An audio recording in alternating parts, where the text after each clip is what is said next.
मेरा नाम भीमसेन है और मैं सदर बाज़ार करनाल का रहने वाला हूँ। और मैं उससे पहले मेरा जीवन बहुत ही ख़राब था और मेरा जीवन यानी कि मानो मेरा जीवन बिल्कुल अंधकार में गया हुआ था। मैं बहुत मूर्ति पूजा करता था। मैं बहुत इनके सिगरेट, दारू और इनके अपने जो मन में आता था मैं वो सब कुछ करता था। पर मेरे घर वाले सब मुझसे दुखी थे और परेशान थे। ना मैं काम करता था ना मैं कुछ करता था।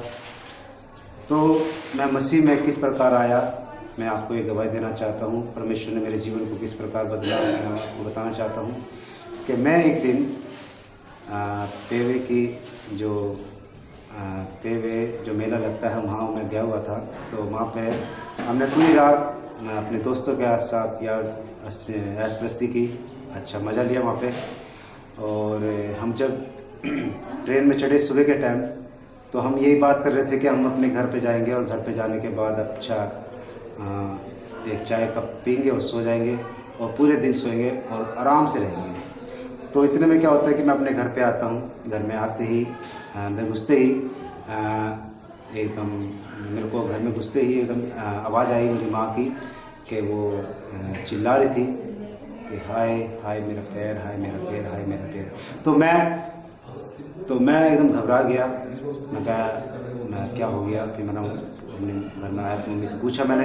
तो पूछने के बाद मम्मी से मैंने कहा कि क्या हो गया। तो उन्होंने कहा कि मेरा कटोरी के ऊपर पैर रखते ही वो फिसल गया और फिसलने के बाद उनकी कोलू की हड्डी वो टूट गई और उससे अलग हो गई। तो मैं घबरा गया। तो घबराने की फिर मैंने पास से मैं एक रिस्का लेके आया। रिस्का उठाने के बाद मैं अस्पताल ले गया। अस्पताल ले आने के बाद डॉक्टर ने एक्सरे वगैरह किया। तो एक्सरे करने में पता चला कि उनकी हड्डी की जो कुल्लू की हड्डी है वो टूट गई है, वो अलग हो गई है। तो मैं बहुत घबरा गया। डॉक्टर ने ऑपरेशन की बोलती थी। तो ऑपरेशन का मैंने सिर्फ मैंने फिल्मों में, नाटकों में और किसी के यानी सबके मुँह से सुना था। पर मेरी असल ज़िंदगी में जो होने वाला था ऑपरेशन का नाम, वो मैं सुन के घबरा गया। मेरी आंखों में आंसू आ गए और मैं अचानक क्या देखता हूँ कि जब मेरा दोस्त था तो उसने कहा कि मैंने उससे कहा कि मेरी माँ का ऑपरेशन है और आप मेरी माँ के लिए कुछ ऑपरेशन के पैसे दे सकते हैं। तो उन्होंने मेरे यार दोस्तों ने मेरी बहुत मदद की। मदद करने के बाद जब मेरी मम्मी का ऑपरेशन अच्छा सक्सेसफुल हुआ, होने के बाद जब वो बेड पर लेटी हुई थी, बेड पर लेटने के बाद कि रात के टाइम के जिस टांग का ऑपरेशन हुआ था उस टांग को किसी ने हिला दिया। तो हिलाने के बाद वो जो ऑपरेशन करा हुआ था वो ऑपरेशन दोबारा हड्डी महकी वही दोबारा वहीं आ गई, टूट गई दोबारा। तो डॉक्टर ने फिर दोबारा एक्सरा करा। एक्सरा करने के बाद फिर डॉक्टर ने दोबारा बोल दिया कि उनका ऑपरेशन होगा। ऑपरेशन फिर दोबारा उनका ऑपरेशन हुआ। ऑपरेशन होने के बाद फिर दोबारा उसे दूसरे रूम में शिफ्ट किया गया। तो शिफ्ट होने के बाद तो क्या फिर दोबारा उनकी मम्मी का पैर हिलाया किसी ने, दुष्ट आत्मा का वो चक्कर था। तो मेरी बहन, छोटी बहन जो मसीह में थी, पहले मैं अपनी छोटी बहन की बहुत मजाक उड़ाता था। मैं अपने भांजे की बहुत मजाक उड़ाता था कि यीशु कौन है यीशु, तो तुम्हारा यीशु से बड़ा मेरा भगवान है। मैं इनसे ऐसे मजाक करता था। मैं उनसे कहता था तुम्हारा यीशु सबसे छोटा है और मेरा प्रभु मेरा हनुमान शिव जी बहुत बड़े हैं। तो मैं उनसे बहुत खिंचाता था।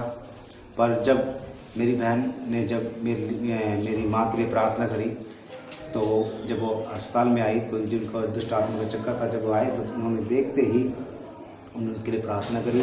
प्रार्थना करने के बाद उनके ना तो किसी ने पैर को हिलाया ना कुछ हुआ, दुष्ट आत्मा का चक्कर कोई नहीं हुआ। तो उसके बाद जब मैंने मैं पीर पे मैंने प्रसाद बोल रखा था कि मेरी माँ जिस दिन घर पे आएगी ऑपरेशन के बाद, मैं पीर पे जाके चावलों का प्रसाद बांटूंगा। तो मम्मी वीरवार के दिन वीरवार को सुबह मैं अस्पताल से घर पे लेके आया। घर पे ले आने के बाद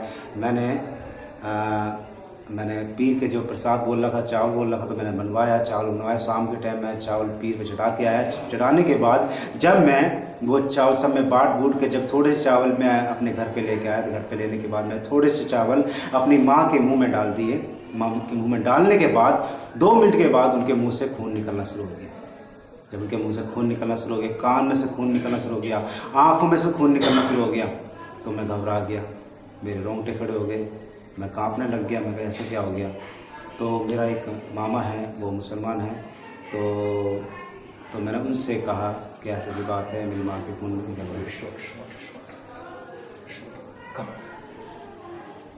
बोलो। तो मैंने उनसे कहा कि आप कुछ कर सकते हो? तो उन्होंने कहा, उन्होंने पानी पढ़ के दिया, और जब पानी पढ़ने के बाद जब वो मेरी माँ लेके आई, मेरी माँ को उन्होंने पिलाया, तो पिलाने के बाद उनका थोड़ी देर के लिए उनका खून बहना बंद हो गया। पर थोड़ी देर के बाद 5 मिनट के बाद फिर देखता हूँ कि उनका खून और तेज़ी पे चलने लग गया, नाक में से, मुंह में से, कान में से और खून तेज़ी पे होने लग गया। मेरे घर पे इतना बहुत बड़ा तौलिया था, तो उस तौलिए को जब मैंने अपनी माँ के पास लगाया तो खून से लाल हो गई थी।